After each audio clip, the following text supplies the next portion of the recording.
Siinä ei ollut kahta kysymystä.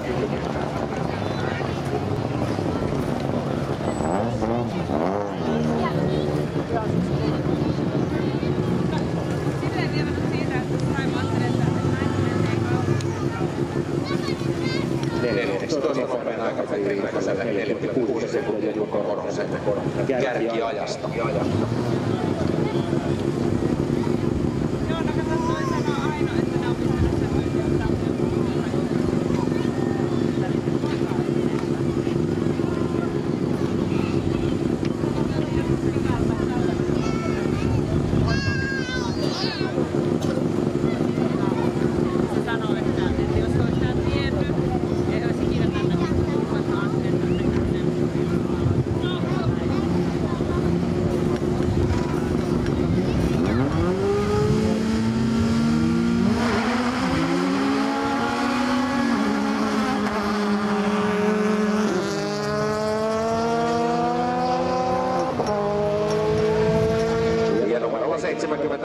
Sitten Sami Sarjula ja Teemu Horkama Ford Fiesta R2 ja 79 Martin Kötsi, Lukas Zamenik, Slovakia Tsekki on miehistön kotimaan Citikan C2 R2.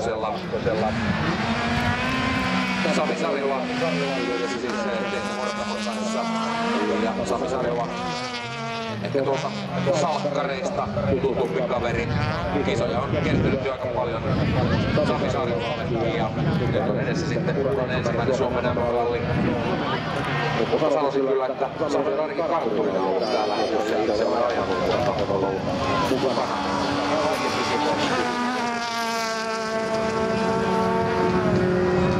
Ensimmäinen Neste-Oil Finlandia. Sami Sarjula on sitten vastassa Martin Kötsi, slovakialaiskuljettaja, jolla aiempaa kokemusta näistä maisemista ei ole. Ja katsotaan, Sami on koko ajan löytänyt paremmin ja paremmin vauhtia ja katsotaan minkälaisessa kyydissä on siellä Martin Kötsi. On kuitenkin edellä ei ole mitään. Vielä valkoinen palvelu.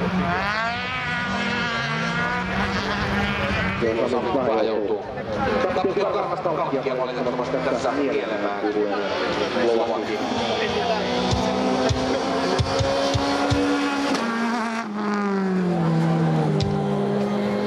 Tulee siitä kohtuu selkeästi linjan yli ennen Samia, mutta taistelu jatkuu kun matka tuosta etenee. Tässähän on tulevan kyseessä 2 kilometrin rykäisy.